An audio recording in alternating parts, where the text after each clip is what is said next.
LeeAnn.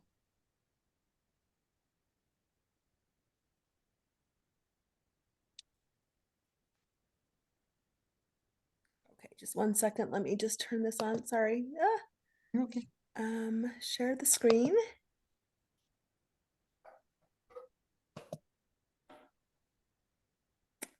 And hold on just a second. Hold on. Oh. I gotta rewind this. I apologize. All right. Um,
Thank you, Beth. That was wonderful.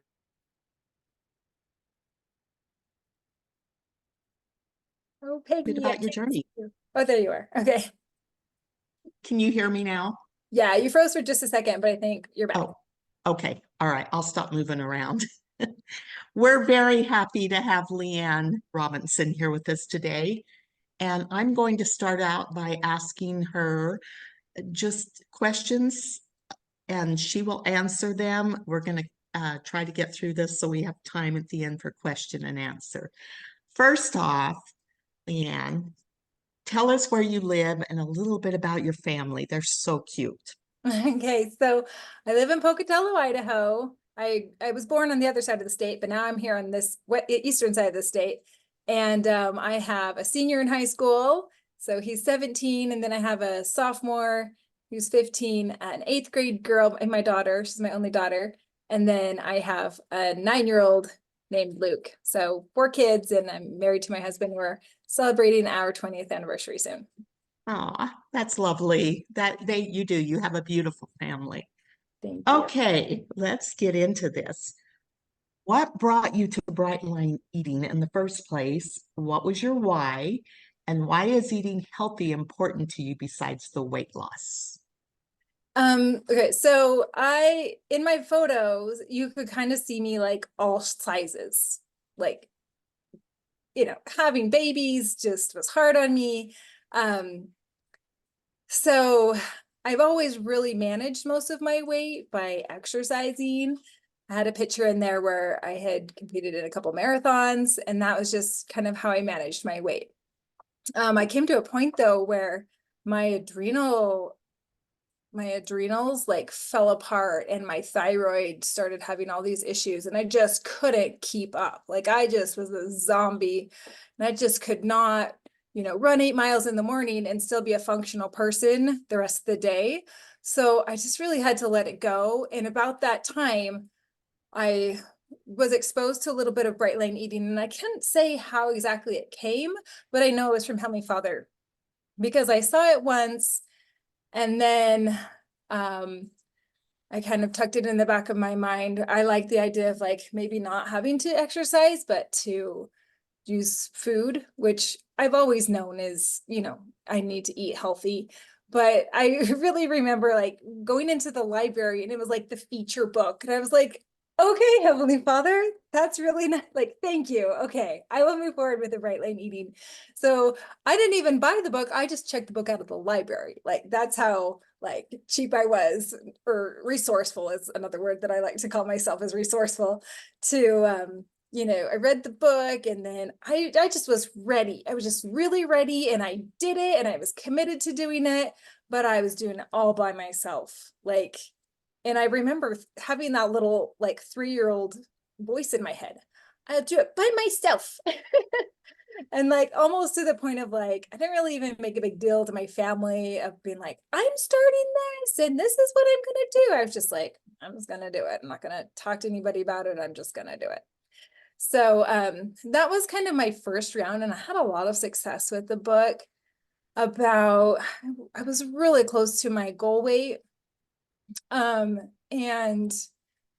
I'll talk a little bit about what happened to shatter my beautiful crystal vase, but one of the reasons why it's really important for me to eat healthy is, and I know you'll ask me about this at some point, but I work part-time in social work, and most of the people I work with are elderly. And so I see, like, obviously they've lived with a lot of poverty and a lot of trauma in their life, but their health is just in such poor state that every day I see it. Like, every day I see what I could be looking like or feeling like in 20 years, in 30 years, in 40 years.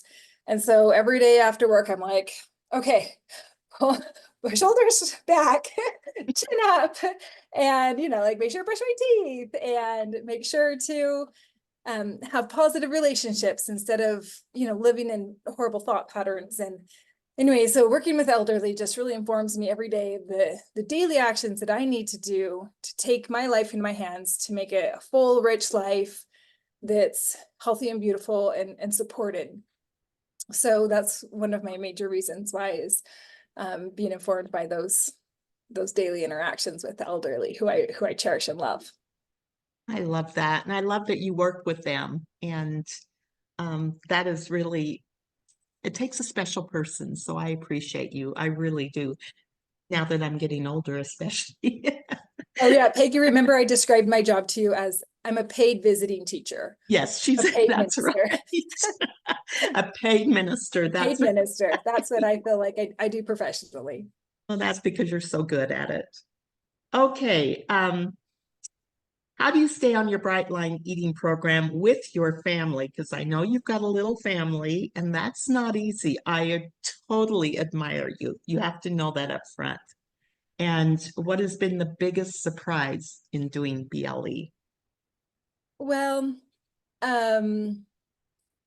so I just had to really embrace the keep your eyes on your own plate mantra or motto. Um, I meal prep, and I meal prep. At first, it was way overwhelming to meal prep for an entire week. So I just made a goal to meal prep for 3 days. So I would meal prep on Sunday for 3 days, and then I'd meal prep on Wednesday for 3 more days. That was just manageable for me. Now I'm at a point where I just want to meal prep on one day, make one mess.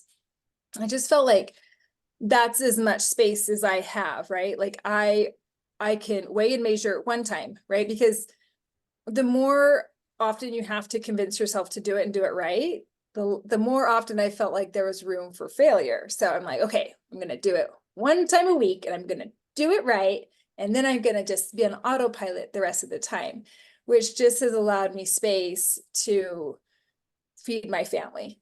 And then the other thing that I do is I feed myself first. So if we changed our dinner time. This is really kind of a hard thing for me to do because I really love family dinner time. It's like a special gathering and connection time. But I had to change our dinner time to 4 o'clock, which seems really weird, but that's the hardest time for me. So I couldn't make it to 6 o'clock. I would start, doing all the things that my indulger wanted me to do. So I had to turn our dinner time into 4 o'clock, right when the kids come home from school. I heat up my food, and I know that I can eat right away, And that just allows me space to be up to my elbows and not my food, right? Like just once I'm satisfied and full, if I feed myself first, then I can smell the not my food cooking, and I can spread and, not have to engage in their food because I'm satiated knowing my food is either coming right up or I've already eaten and I'm full and I don't need to have their food. And sometimes, Might interrupt you right there. I love that just because there are so many that even young mothers, I've heard they feed their kids first. And I love that you take care of yourself first. It's like putting that mask on first. And yeah. And then, I mean, like we all kind of been there where we're like, oh, the leftover, not my food on the plate, that you're like garbage canning into yourself because you have like, but I really feel like once I feed myself and I'm satiated, like it's not a pull to do that anymore. It's just like, oh, just get rid of it. Um, and lately I've been thinking, just like I wouldn't go into the office fridge and eat my coworkers' food. Like I'm not gonna eat my kids' food. We haven't come to the point where my kids are eating exceptionally better, but I do joke around with them saying like, oh, well, if anybody wanted this broccoli, you can't have any because it's all mine. So sometime the reverse psychology might work and they might be like, actually, I do want to have some broccoli with my whatever. So that's how we kind of get through it at our house. let's see, has that been your biggest surprise? Was Surprise for something to do with clothing and you can talk okay. about, yeah, you can talk about your dress during here too, Okay, if you'd yeah. like to. So It's so good. yeah, so I guess the biggest surprise was I don't know, just like the whole maintenance. This maintenance has been surprising for me. So I've been in maintenance about probably 5 months. So like my picture showed, like I was all sizes. I had a closet of all sizes as I would, live my life. But what I realized, and it kind of goes along with the feeding the kids and the meal prepping, is decision-making fatigue. And what a like an understanding of decision-making fatigue has been so helpful for me. So what I decided to do at the very beginning, so I guess just to back up a little bit, I had that awesome success with the book in 2019, and then I fell off the wagon really hard, and we all survived 2022, but it was really hard for me, and it took me a while, and it was very, very gruesome. I ended up with a skiing accident and then a knee surgery and physical therapy, and all these things were really, really hard. And then I was just ready in 2023. And so at the beginning of 2023, I joined with membership. And because I knew that I didn't have the support that I needed at that to get me, like that was the reason me doing it all by myself was why I was back in the body that I had left behind and found again. So I knew decision-making fatigue was an important key to my success. And so I came across this 100-day dress challenge. And I thought, if I can reduce my decision-making even more, how much better that will support me on my Bright Line journey. So I did this 100-day dress challenge, and the dress I wore was in that little bio picture. It's this wool dress. It's a beautiful fabric. It's merino wool, so it feels super soft like a t-shirt. And it doesn't stink, it's stain resistant. So anyway, they made this 100-day dress challenge, and it was fun to like change it up a little bit every day, like put on a sweater, put on a hat, put on a scarf. But I felt like that was just such a neat thing. I felt like that was kind of my little cocoon that I built around myself. And I was able to lose like sizes without having to get a new wardrobe. And then when my 100 days was over, I like was in a new, in a smaller size, and it was just so exciting. So that was kind of fun, and I encourage anybody, if they're interested in doing that 100-day dress challenge, just to reduce your decision making. It's so fun and so rewarding. I'm just curious, did anyone say anything about it at work or anywhere? Well, never at work. Yeah. They didn't, I don't think they had a clue. Like my Yeah, family, I would joke with them, and it was great when we'd go on a vacation. I was like, guess what I'm packing? My dress. And I it love was it. like so easy. Anyway, it was just a joke. I'm like, what am I gonna wear today? My dress. Like, problem solved. I love that So, story. I really do. I think it's very helpful because if you can do that for 100 days, you can do BLE for 100 days. right. So I love Oh, I was that. gonna say one other thing, Peggy, I didn't mention ever before, is another thing that I did to reward myself was I got one of those permanent jewelry bracelets. I don't know if you've ever heard of them. They don't have a clasp, but they just stay on all Oh, the time. And so they like solder it on to you. And I got it and I was like committed, like if I ever break my flour and sugar lines, then I have to cut it off and it'll be done. So that was another like little incentive. My 100-day dress and then my permanent bracelet was kind of something that was like a good reminder to help me keep my lines really bright. I love that. We also talked about your biggest benefit of doing BLE, and that had to do with goals. And I'm going to let you go right from there into what you contribute your success to with BLE. And LeeAnn has a wonderfully sad story, so grab your Kleenexes. I didn't prepare myself either. Yeah. Um, okay, so what brought me back after 2019 and my stint in the ditch and the gruesomeness was Susan's 2023 New Year's resolution, like habit stack training. And at that in that webinar, she talked about flexible goals versus brittle goals and how, you know, we said, I'm gonna be bright. And then when you're not bright, you end up in the ditch and like you're just upset by not meeting your goal. But she taught us how to make flexible goals, like I will be bright 90% of the days this month. So if you do have a lapse, you know that you have to get right back tomorrow, like or next meal, like you got to get back or you're not going to make it. So it's like an incentivizing way to build your habits.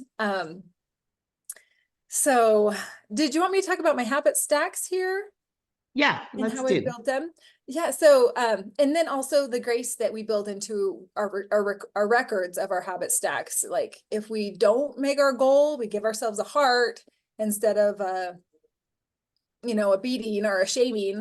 Give ourselves a heart on our little tracker so that we can make a plan, so that we can have an approach for the next time. So just my habit stacks that I started implementing right after that webinar that just really have carried me all the way through last year and up to this point are my morning habit stacks. And I knew I had to make them like as simple as possible, right? I have taken meditation classes where there's all sorts of like music and like headdress things you wear and like mantra, like things you have to do. But I wasn't doing it, even though I know it's good. I had to be like, oh, as simple as I can. So my habit for meditation is like while in bed, I turn on my meditation. And for a long time, I used the meditation in the Brightline app. I think Monique's meditation, and I would just listen to it. I have a little red light mask that I put on my face, and I put that on. It's like a 2-for-1. I meditate, get my little facial thing done. Then I come into the kitchen, I get a big drink of water. Oh, and then I also dry brush, which I think is kind of fun to share with everybody. Susan's taught us that like burning fat is like a dirty burn. There's like a lot of toxins released. And I started doing dry brushing, which is you take a brush and you just kind of like brush your skin towards your heart. And then after I rub like an oil onto my skin. And I thought it was just really helpful with connecting with my body. I know sometimes we get this body dysmorphia when we come down in sizes. We don't recognize that we are a size smaller in our genes, right? Like that's not who I am, but I feel like that's a way that helps with that body dysmorphia is my dry brushing and my oil practice. Then I come have big, like my little celebration is like a big glass of water, and it just makes me feel so good. So that's my morning habit stack in the morning. And then I have my night habit stack of committing to my buddy, writing down my food. I also use, I think her name's Vanessa from Messy Nessie Design. She's the one who did the booklet for the Utah Brightest Conference, and she gave us a sample in there, and I started using it, and it was just perfect. It has just enough room for your meal planning. It has a little part for like a little bit of journaling. And I love it because it's not overwhelming to me. I want to be a good journaler because I have this great story, right? Like day in and day out, I have this beautiful life that I want to record and praise God in through my gratitudes. And then she also has a little spot that says one kind thing about yourself, about myself. So I'm like, sometimes it's kind of hard, but so good for you to, you know, practice that positive self-talk so that you can build yourself up in positive ways. So that has been a really good key. And thank you for your great design, Vanessa. I love it. Yes, Vanessa, shout out to you. I use yours every night, every day, and I love them because I've ordered several of them. I just can't, one's not enough for me. Okay, now the next one, it kind of falls in the story part, but what do you contribute to your success with BLE? And you have a story about that. So would you like to share that? Yeah, so in 2019, I started the book and I was doing so good. And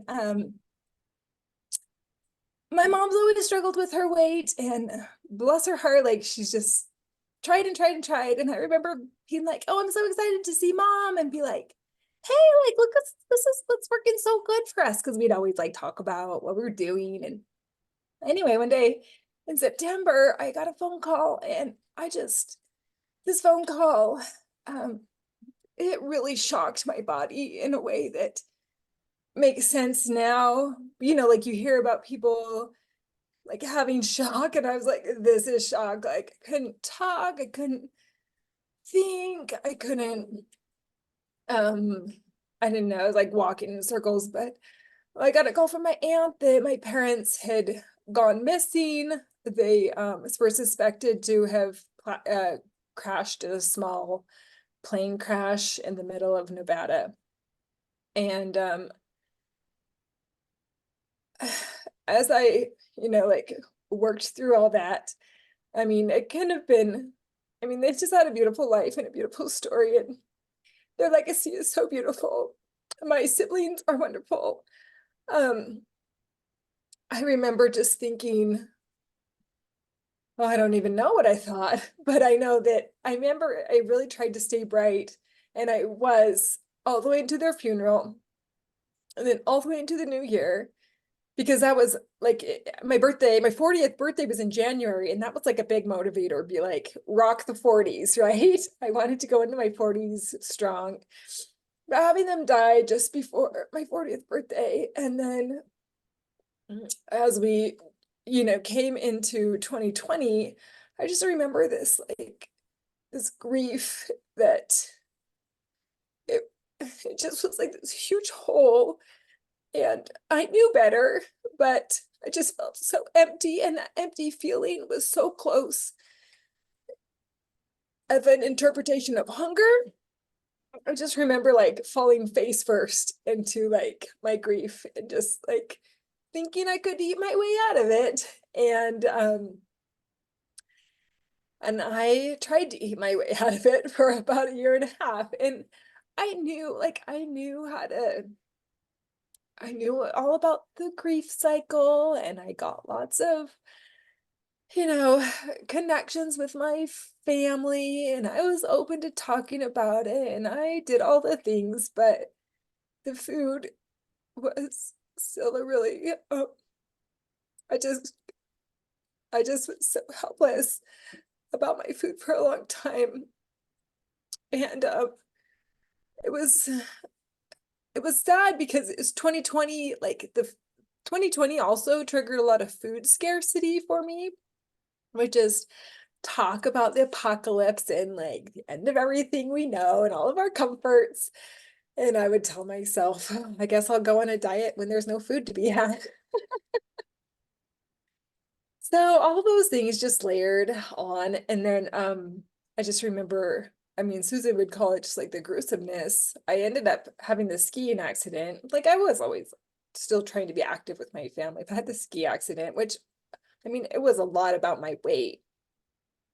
And I had to go through physical therapy, and I had to like show up every day and look at that mirror of myself in physical therapy and just be like, what have I done to myself? Like, this is not what parents would want for me. This is not what like father wants for me. And so I started moving more into knowing that I needed to move into less scarcity mindset and more just a more positive, bountiful gratitude mindset. And so I was ready in 2023 to do bright line eating with support. So that's when I came, and it was, I mean, I knew I needed support, but I wasn't really necessarily to get a buddy. I was willing to listen to the morning call. And but over time and hearing it probably 5,000 times, you need support, you need support. I dipped my toe in by coming into the Brightest Eaters Facebook group and being part of the 6-week buddy. And then I took another little tiny step of coming to the Tuesday Zoom calls. And then I took another little tiny step of joining the Gideon games. So it was just all these little tiny steps to build a program that is really supportive to me right now. Thank you so much, LeeAnn. Your story is just, I can't quit thinking about it since I talked to you the first time. It's wonderful, and what a tribute to your parents. I know you miss them horribly, but thank you for sharing that with us. It really helps us to know who you are. I love you.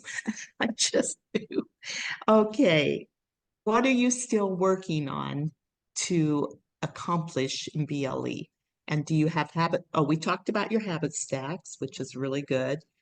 And then we'll go to the funny stories. So let's see if we can still working on for BLE. So I think that the important and really valuable part of my membership is the internal family systems parts work that is available for us there. I mean, having like I work in mental health with people who, you know, are in therapy often and like have a lot of support, but they don't make nearly the progress that, I mean, like you all have to do our part, right? But I feel like this modality is one of the most powerful things that I've ever come across. It made so much sense to me when I started learning about it. So I'm working on that. And obviously, like I have resistance to it. Like it's not something I'm like, yeah, I would like to build it into my daily habits, but that's still something that I'm working on, but I know it's really powerful and really important and has made a lot of, you know, I've had a lot of benefit from doing that. Do you use that at all in your line of work? Sometimes I do. I feel like sometimes you need to build the backstory to get the buy-in, right? So that's kind of like where I'm at, is like building in the buy-in before, you know, because I don't want to, like I'm not a therapist, so I don't want to like get Right. outside my lane, but I want to teach them the coping skills of like, oh, maybe you should, you know, breathe, feel your feet, Because we all have parts, right? right? Feel your feet on the floor, but like get into your highest self. So I love that. I love that. Let's move on to the funny stories you want to relate about being on this journey. oh, okay. So um so it was my mother-in-law's birthday, and I like went to this store, or I had like this box. It was like this not my food box thing. And so I made it, and it kind of like it smelled kind of weird, but I was like, oh, I'm not gonna taste it. Just like, so I made it and I served it, and everybody's like, this isn't good, Mom. I'm like, well, it's the box's fault. It's not even something I made. I like the food was like rancid, like it had spoiled because it was like bad. And anyway, I was like, at least I didn't have to eat that because I don't eat flour or sugar. So, haha, on you guys. Maybe it'll make you not like sugar anymore. So when they want a cake, they don't ask you. Don't ask me anymore. I understand that. Okay, LeeAnn, how has your spiritual journey changed, if it has? Well, I told you that I know that Heavenly Father brought it into my life. Like I know the Spirit told me do this. And the Spirit always witnesses that like this is just right in line with the word of wisdom that I appreciate and value so much. But it really took a long time for me to bring the addiction part of myself to the Lord. I wanted to do it by myself. I was able to take the steps to join the membership. I was able to take steps to do it with a buddy, but it took a long time to let the Lord into my heart to clean out those parts of me that were wounded and that I just wanted to keep hidden and not let anybody else or the Lord work with me on that. So I think that how he did speak to me, and it kind of goes back to my parents' death. I had those strong habits of writing down my food and writing down my gratitudes all the way through their death and all the way through their funeral. But I remember when I went back to the food, I dropped that gratitude habit like a rock. Even knowing that it's one of the things that got me through my grief was doing the daily gratitudes. It got me through so much of my grief. But one day I just like dropped it like a rock. It was really weird. And from that point on, I just remember like almost watching like a third person as I did all those harmful things and ate myself to a point of pain. And I would like self-harming myself through 2020 and 21. And then one of the strongest whispers of the Spirit was never, never give up that gratitude practice. Like that is gonna make your journey, like that's how I'm gonna journey with the Lord through it, is the practice of doing my daily gratitudes. So I will never drop that habit again. And that's what his message to me was this time on my resume. I love that. Don't we learn a lot in Bright Light Reading? We it's such a spiritual journey. And oh, are there any lessons you have learned from being on this journey? I mean, major lessons besides what you've already told us. So for sure, I did want to add that lesson of keep your eyes on your own plate has been really, really important as I watch other people walk their path, and sometimes knowing that their path is going to lead them into, a dark wilderness. And I'm like, even though I want to like stop them and like tell them exactly what to do, keeping my eyes on my own plate with my food has helped me spiritually be less judgmental towards other people and their journey in life. And I feel like so many of those lessons I've learned from listening to that morning accountability call, and how like I understand the gospel, but sometimes we talk in the gospel words, and if somebody else talks about the same principle in different words, it like hits you in different ways. And just listening to Joanne, Lynn, and Lyndon and Susan talk about grace has been really, really helpful for me to be less judgmental in all ways about people, just because having my own experience of like success and living great, like being in that gruesome ditch where I really felt so helpless about doing anything about it. I mean, I could have like somebody else could have been looking at me, but like, LeeAnn, you know what to do. Just do it already. But like, I just really couldn't.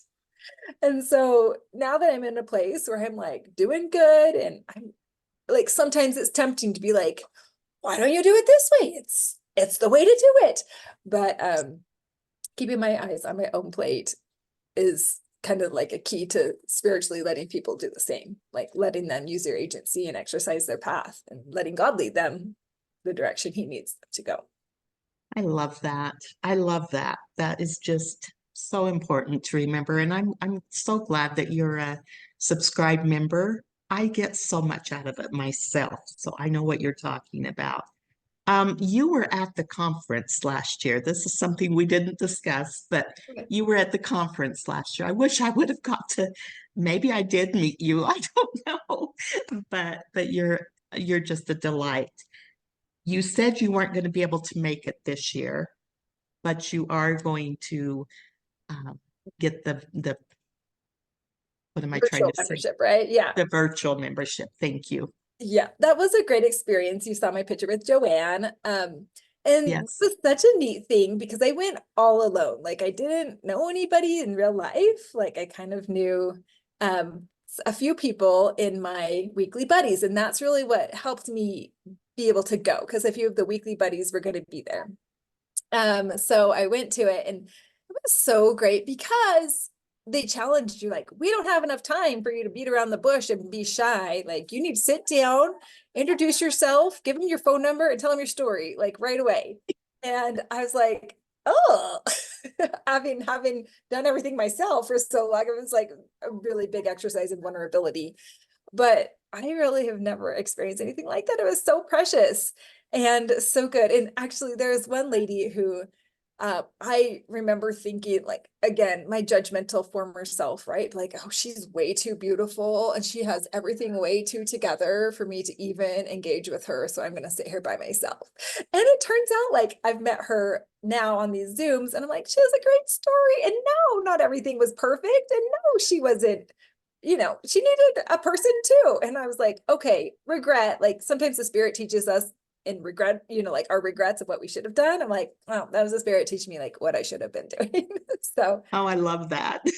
yeah. Anyway, I was super excited to walk across the maintenance stage. That was such an amazing moment, clapping and cheering. And I sat there thinking, I'm gonna do this. I really love Susan's like being in the 1%, right? Like it's scary, but it's amazing. Like I want to be the person who actually loses my weight forever and not yo-yos back into this land. So like that's always a motivator for me too. But maybe I'll submit my picture since I can't walk this. Yay. I know you will. And we will all cheer you on. I just love that. And I had such a wonderful time at the conference. It's really, I don't know when I've ever felt so much love in one room. I mean, you go to church and I feel love, but not like this was different. This was, we all knew each other through our addiction. We all came together through one thing that we had in common, and I loved it. So I thought it was awesome too. It was kind of my first time being in a place where, like we have all these little taglines and this lingo of bright line eating that nobody else really, you don't want to have to sit and it's explain so it to true. anybody else. And it was just so fun just to be like, oh yeah, that's NMF. And I did my morning habit stacks, and like everybody, there's just so much knowing of like, I know what you're talking about. I know what you went through. And everybody, again, being willing to be vulnerable and being able to be like, here I am. There was just And nothing everybody's like it. like, and we love you. It was fantastic. And it didn't matter how shy we were in a family. That's what I loved about it. Yeah. So I didn't want to leave out your favorite hobby that you love to do inside and out. And Oh, I love that story. So you need to explain what I'm talking about. um, so I've liked gardening, and I've expanded my garden quite a bit. And that's actually one of my, I guess you'd call it a wild card, is to eat something that I grow every day. So, I mean, like, that doesn't, it sounds crazy, but at the same time, like, it could just be like a little bit of garlic or a pickle that I've had. So, Good. I have an indoor garden. It's a hydroponic system in the winter, in that it's like it mostly lettuce. And what I really realized that I didn't know that I would love so much about it was it has these big grow lights on.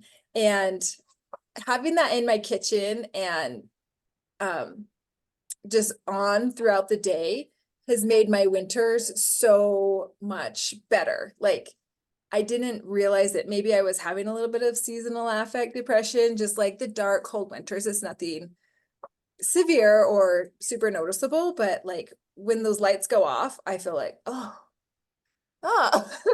like it's just so helpful to have these indoor grow lights, just for my attitude. And sorry, just a minute.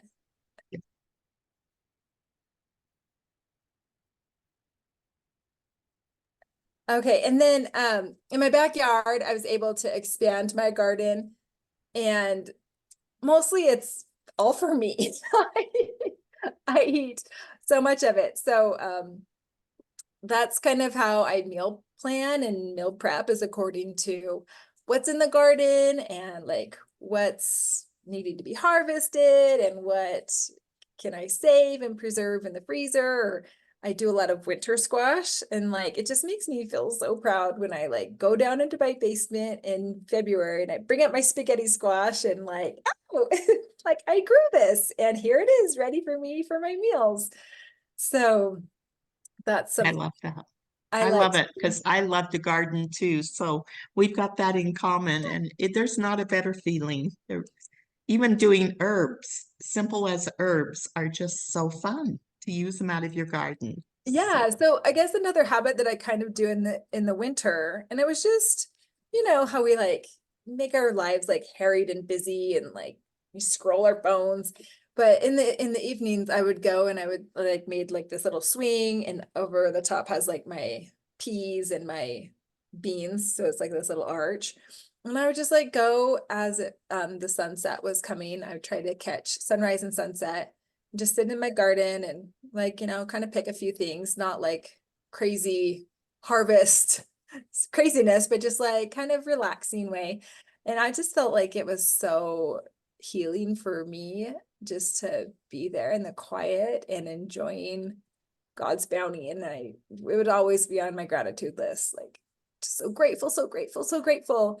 And that really helped me shift out of that like scarcity mindset to be like, oh my gosh, like this one seed has brought me like 15, 30, like all these things. Like God's system is so bounteous and so bountiful and so blessed. It's just such a great system of eating. And that's why I just love that bright line that we eat food, like real fresh food that's everywhere. I'm like, God just like sends down the water for it and shines the sun on it. And I'm like, oh, we just don't have need for anything. Like Heavenly Father takes such good care of us.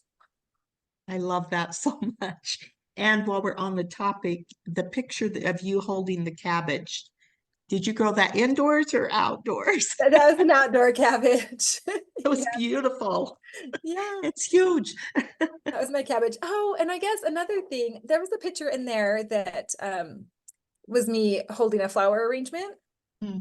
And that was also a really good part of my healing last year of I would take one of my clients who has memory issues. She has Alzheimer's, and we'd go work at this flower farm, and she would let us like we would deadhead the flowers, and then she'd let us take like bouquets to give to the ladies in the nursing home. And I just again, being in the garden and being outside and in the sun was just so healing for me. And when I came last year on the anniversary of my parents' death, I thought, you know, I just have learned so much about like asking for what I need through Bright Lane Eating, right? Like you gotta be clear and ask what you need for support, because you can't expect everybody just to like read your mind. But I was like, this year I have got this. I'm gonna make this day so special. And so I invited a bunch of friends to go to that flower farm. and we made flower arrangements, and I made some BLE salads that were, compliant for BLE and everybody. And then I just invited a bunch of friends, and I thought, instead of making this day, this day that was just so full of grief and sadness, I'm just gonna like really support myself. I'm not gonna use food. I'm just gonna like nourish myself and surround myself with people I love and do something I love doing and have, food that is what I need. So that was like, I felt like, oh, I finally grew up and I'm not like, I know how to take care of myself. I love that. That's so sweet, so special. Um, I know we're getting to the end of our time, but does your husband, this is a question I didn't ask you before. Does he participate with BLE? What's his thoughts? He does not do BLE. He doesn't seem, I mean, like he's one of the people that could have the bowl of not my food on his counter and like not notice it for a month. Um, he does have his like little treats that he likes, but he normally waits till I'm not around. I have convinced him though to give up soda pop and we drink like the sparkling waters together. So that was like kind of cool. Um he whenever this is whenever like they want to have some NMF, or like it'll come to the office and be like, oh yeah, somebody brought in, and he'll look at me, he'd be like, these horrible, disgusting, gross treats. So he'll like notice, he's like, oh, it wasn't that good, it's not worth it. So I feel like that's his way of being supportive, and he gives me space and time to do the meal prep, which is normally a Sunday. So he'll go take the kids and play games with them while I'll make a huge mess in the kitchen. Meal prep. So I Oh, appreciate that. yes, I love his support. That is so important to have that support, I believe. Um, I wanted to share with you a little bit how I picked you out of this pot of so many people that we could Wonderful people. interview. My good friend, Wendy Reynolds, I got with her. She kind of reminded me that I had the side by side coming up, and I love doing it. I love it, but I didn't know who I was going to do. And so she says, well, she named a few names, and yeah, and I thought of a few people, and then she named you. I did not know you, LeeAnn, Oh, but something told me it was you. That I oh. needed to contact you. And so I reached out to you, and you were so pleasant. You got right back to me and says, yes, I'd be happy to share my story. And that just resonated with me, the joy that you can bring. And I want you to know from the bottom of my mama heart that your mom and dad are very proud of you and very proud of your successes, but and even in bright line eating, because we all know it brings us closer to the Lord when we do bright line eating. It's almost like it should be a creation made by the church because it's so spiritual for me. And I know it is for you too. And I relate to you because I have not always been out of the ditch. You know, I've had my run-ins, but it's so good to be at the end of that and to say I have peace now. And I know you have peace and I know you're surrendered. And that is such a big thing, such a big thing. So I just want you to know how much I love you and appreciate you. Thank you. And you're welcome, honey. We will turn the time to question and answers at this point. So if you want to unmute and you could also unmute or you can raise your hand, whatever you want, if you have any questions for LeeAnn.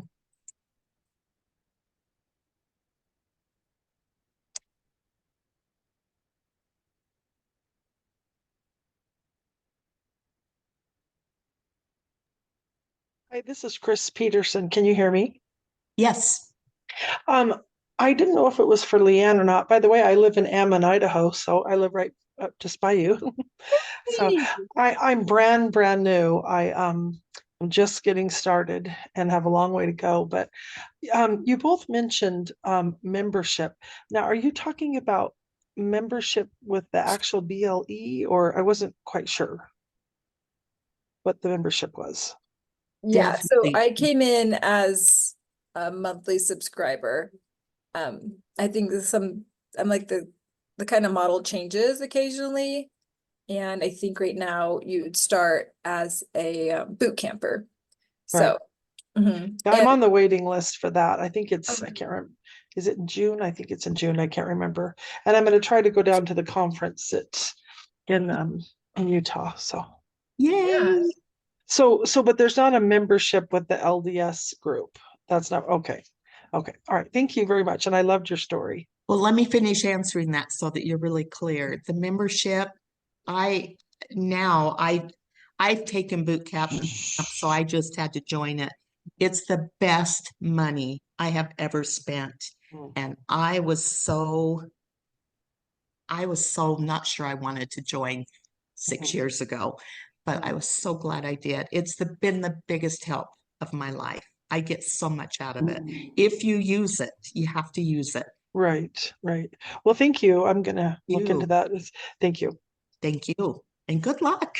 Yeah, We're and I glad was to gonna have you. say, it kind of is tricky when you feel like you can't start officially, but like that's why I appreciate Peggy and the girls here at this group because they've given you so much resources that are not paid. They're just free. I mean, like the goodness of their heart that you definitely can make good strides and start building your program using the book, using the support and the Facebook groups that are around. So you really can jump in at any time. You don't feel like you have to like hold off on your bright beginnings waiting for the boot camp, but yeah. It's actually better if you do it before. I did it 2 months before got my head around joining. And you know what?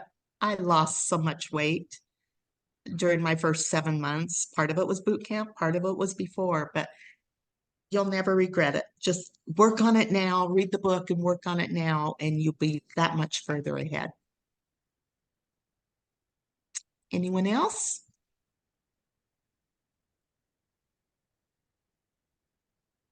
See a little hand by Just Sean. Shauna's got her hand up. Shauna. Oh, Shauna. Hi, Shauna. Hi. LeeAnn was one of the greatest surprises of attending the conference last year was that she just came, sat down next to me, and I listened to her story, and I just said, "Where have you been? Where have you been? Where have you been hiding? We need to hear more about people like you." So beautiful interview, LeeAnn. I had a question when you were talking about when you do your food prep in advance so you just do you do all your food in one day, correct? So I do lunches and dinners for Okay. a week. So my breakfast I make every morning. Okay. Do you have any hacks on how to make that seamless? Because I also am one that loves Food Factory and doing them all so they're done. So do you have any tips or any hacks on how that goes really smoothly for you? Yeah, I wear an apron because I mean the bites, licks, and tastes. I just like wipe on my apron now. And then so again, I'm informed on like what my menu is going to be like with the garden and what's coming in and what I have frozen, right? So I'll assess like the food that needs to be eaten. Like, you know how like your cucumber is not going to last forever. So I'll like kind of do the little list of, I use recipes. I think at some point I sometimes they're good. Anyway, right now I use recipes because I feel like I make one decision and then I'm like, I'm going to follow this recipe, put what the recipe says, zero my scale, put what the recipe says, zero my scale, instead of like spending more time thinking of like, oh, what kind of like combo this with this and then combo this, would that be good? And I always feel like really grumpy when something tastes bad. Like, you know, like we've all had like not enough salt or something. You're like, just trying to eat it. And you have to eat it for a week. Yeah, that kind of activates my part of like not taking care of myself. Like I have to eat garbage or something. So I do use recipes right now that are all like not super sexy food. So I use the recipe and I just, again, I do it because it doesn't take a lot of brain space, right? Like I decide the recipe, I follow the recipe, I push, 0 on my scale, and then it's done.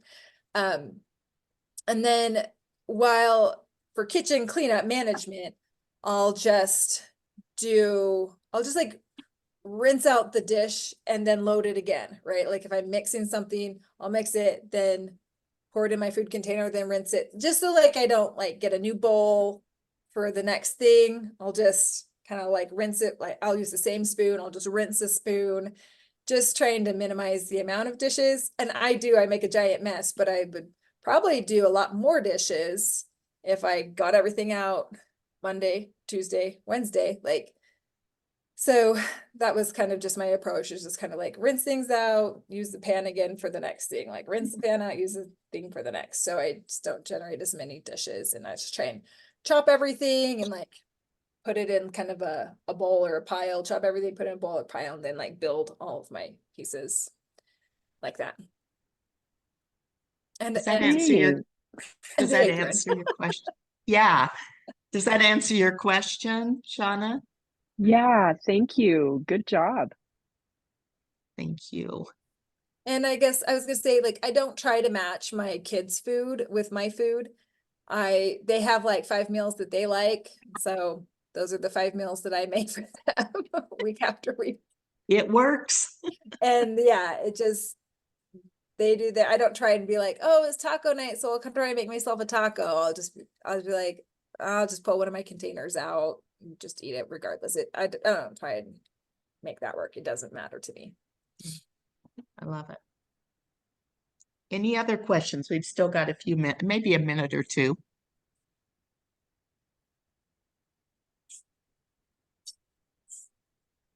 I feel like Joanne, but I don't have a story to tell you in between. I can't figure out how to raise my hand. My question for you is, Beth Monroe, by the way. yeah. My question for you is, how does Bright Lane Eating and the church, like, how do they correspond for you? Does the gospel help you in your Bright Line Eating journey? Yeah, I don't know where to say one ends and one begins, right? Like we have the word of wisdom that talks about the things that are good for our bodies.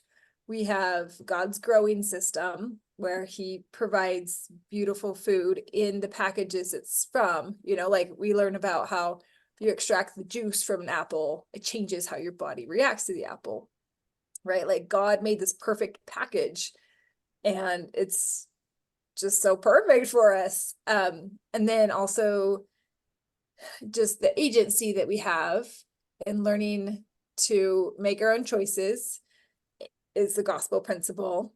And then our body is a temple.